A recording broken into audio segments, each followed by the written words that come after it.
Hey guys welcome back to my channel. So தம்ப்நெயில்ல பார்த்தாலே தெரிஞ்சிருக்கும் இது என்ன வீடியோன்னு சொல்லிட்டு. ஸோ ஆல்ரெடி என்னோட ஷார்ட்ஸ்லேயும் நான் சொல்லியிருப்பேன், எங்கள் வீட்டில் ஃபர்ஸ்ட் ஃப்ளோரில் நாங்கள் வந்து ஒரு வீடு கட்டியிருக்கோம். அந்த வீடு வந்து கம்ப்ளீட் ஆயிடுச்சு, அதோட ஃபங்க்ஷன்லாம் ஸ்டார்ட் ஆயிடுச்சு அப்படின்னு சொல்லிட்டு. இந்த லாங் வீடியோவில் அந்த ஃபங்க்ஷன் எப்படி போச்சு அப்படின்றது தான் நான் வந்து உங்களுக்கு காட்ட போகிறேன். எங்களோட புது வீட்டுக்கு வந்து நாங்கள் அந்த கணபதி பூஜை அதெல்லாம் பண்ணலாம்னு சொல்லிட்டு தான் ப்ரிப்பேர் பண்ணியிருந்தோம். அதுக்காக காலையில் 2:30க்கே எங்கள் எல்லாரையும் எழுப்பி விட்டுட்டாங்க. அதுக்கப்புறம் கோவிலுக்கு போயிட்டு அங்கே தான் ஃபஸ்ட்டு நம்ம தண்ணி வந்து ஒரு குடத்துல எடுத்துட்டு அதுக்கப்புறம் தான் நம்ம வந்து வீட்டுக்கு போகிறோம். ஸோ அதை வந்து நாங்கள் பண்ணிட்டு அதுக்கப்புறம் நாங்கள் மேலே போய் பார்த்தா எல்லா டெக்கரேஷன்ஸையும் பண்ணிட்டாங்க. ஐயரும் வந்துட்டு எல்லாத்தையும் அரேஞ்ச் பண்ணிட்டாரு, ஹோமமுக்கு தேவையான திங்ஸ் எல்லாத்தையும். பூஜையில் பார்த்தீங்கன்னா ஃபர்ஸ்ட் என்னோட மாமா மாமி வந்து உட்காந்துருந்தாங்க. அதுக்கப்புறம் தான் நானும் பிரகாஷும் போய் வந்து உட்காந்துருந்தோம். அதுக்கப்புறம் கொஞ்சம் கொஞ்சமாக புகையை போட்டு நல்லா பூஜையை ஸ்டார்ட் பண்ணாங்க. கண்ணு வேற சமய எரிச்சல், எப்படியோ கஷ்டப்பட்டு உட்காந்துட்டு இருந்தோம். அப்புறம் எங்களுக்கு வந்து ஒரு சில மந்திரம்லாம் சொல்ல சொன்னாங்க, அதெல்லாம் சொல்லிட்டு அதுக்கப்புறம் பூஜையும் முடிச்சிட்டோம். எல்லாம் ஃபைனல் பூஜையுமே முடிச்சுட்டு சாமிக்கிட்டையும் காட்டிட்டு அதுக்கப்புறம் வந்து சீர் வந்து ஸ்டார்ட் பண்ணிடுவாங்க. எனக்கு வந்து என்னோட வீட்டில இருந்து சீர் வரும், அண்ட் தென் என்னோட மாமியாருக்கு வந்து அவங்க வீட்டில இருந்து சீர் வரும். அதுக்கப்புறம் நம்மளோட க்ளோஸ் ரிலேட்டிவ்ஸ் யாராவது இருந்தாங்கன்னா அவங்களுமே நம்மளுக்கு வந்து ஏதாவது கிஃப்ட்ஸ் அந்த மாதிரிலாம் நம்மளுக்கு வந்து ஷேர் பண்ணுவாங்க.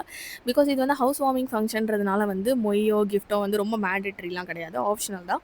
ஸோ க்ளோஸ் பீப்புள் மட்டும் தான் வச்சுருப்பாங்க. எல்லாத்தையும் வாங்கிட்டு அதுக்கப்புறம் நம்ம வீட்டில் வச்சிருக்க சாமிக்குமே ஒரு பூஜை மாதிரி பண்ணுவாங்க. அதையும் நாங்கள் முடிச்சுட்டு ஃபைனலாக என்ன பண்ணுவாங்கன்னா ஒரு வாட்டி திருஷ்டிக்கு மாதிரி ஒரு ஆர்த்தி மாதிரி எடுத்துருவாங்க. அதுக்கப்புறம் வீட்டில் இருக்க எல்லா வயசானவங்களையும் கூப்பிட்டுட்டு ஒரே லைனாக நிற்க வச்சு நம்மளையும் ஒரு சைடில் நிற்க வச்சு ஆசீர்வாதம் மாதிரி பண்ணுவாங்க. Which is a very blessed thing to happen in this day. Also இது வில்லேஜ்ன்றதுனால நிறைய ஓல்டு பீப்புள்ஸ் இருப்பாங்களா, அதனால எங்களுக்கு கூட்டத்துக்கு பஞ்சமே இல்லை, எல்லாரும் வந்து நின்றுட்டாங்க. அண்ட் எங்கள் வீட்லேயுமே 2 க்யூட்டான பார்ட்டிஸ் வேறு இருக்காங்க. எல்லாரும் ஹாப்பியாக வாங்கிட்டு நின்றுட்டு இருந்தாங்க. நாங்களும் வந்து ஹாப்பியாக பிளெஸிங்ஸ் வாங்கிட்டோம். பூஜை முடிச்சுட்டு அடுத்து பால் காய்ச்சணும்ல, ஸோ அதுக்காக நான் ப்ரிப்பரேஷன் தான் எல்லாரும் பண்ணியிருந்தாங்க. பாலை காய்ச்சிட்டு அதுலேயே சக்கரை பொங்கல் அதெல்லாம் செய்யறதுக்கு தான் பிளான் பண்ணிட்டு இருந்தாங்க. ஸோ இப்போ நடக்கிற எல்லாமே வந்து காலையில் 6 o'clock பண்ணணும், அதுதான் நல்ல நேரம் அப்படின்னு வேற சொல்லியிருந்தாங்க. ஸோ அதுதான் பண்ணிட்டு இருந்தாங்க. அண்ட் தென் பாலுமே வீட்டில் அழகாக பொங்கி வந்துருச்சு. எங்களோட புது கிச்சனில் இந்த வீடு எப்போ கம்ப்ளீட் ஆகும்னு சொல்லிட்டு நான் ரொம்ப நாள் எக்ஸைட்டடாக இருந்தேன். அதாவது வீட்டுக்காக மட்டும் இல்லை, எஸ்பெஷலி இந்த கிச்சனுக்காக தான். நான் கிச்சன் மட்டும் ரொம்ப பார்த்து பார்த்து கட்டினேன், பட் இன்னும் ஃபுல்லாக ஃபினிஷ் ஆகலை. பட் ஸ்டில் எனக்கு இது ரொம்ப favourite part of the house. எல்லா வேலையும் டைமுக்குள்ளே கரெக்டாக முடிச்சுட்டு திரும்பும்போது அழகாக சன்ரைஸ் வேற வந்துருந்துச்சு.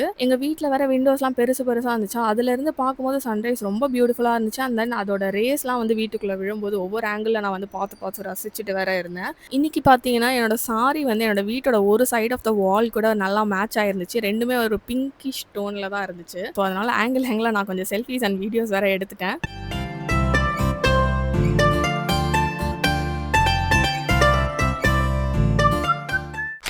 வீட்டுக்கு வந்த கிஃப்ட்டில் என்ன கிஃப்ட் வந்திருக்குன்னு சொல்லிட்டு 2 கிஃப்ட் வந்திருக்கு. மிச்சம் எல்லாரும் கலெக்ஷனாக தான் கொடுத்துருக்காங்க. ஸோ நம்ம என்ன கிஃப்ட் வந்துச்சுன்னு மட்டும் பார்ப்போம். சில்வர் நினைக்கிறேன்.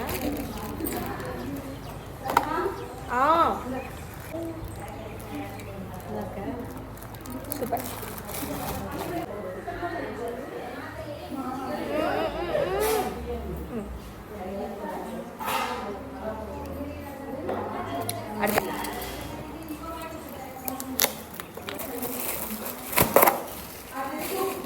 இதுவும் சில்வர்.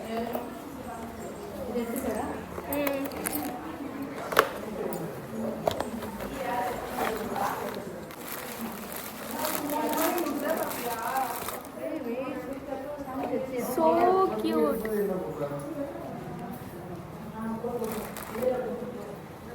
அதுக்கப்புறம் கீழேயும் சாப்பிட்றதுக்கு எல்லாத்தையும் ரெடி பண்ணிட்டாங்க. நானும் ஒரு இலையை வாங்கிட்டு உட்காந்துட்டேன். இன்றைக்கி என்ன ஸ்பெஷல்னால் நான் தான் எல்லாத்தையும் சூஸ் பண்ணேன், எல்லா மெனு ஐட்டம்ஸும். ஸோ சாப்பிட்டுட்டு எல்லாருமே தூக்கத்தில் போயிட்டு ஃப்ளாட் ஆகிட்டாங்க. ஸோ இன்றைக்கி நாள் இப்படி தான் போச்சு.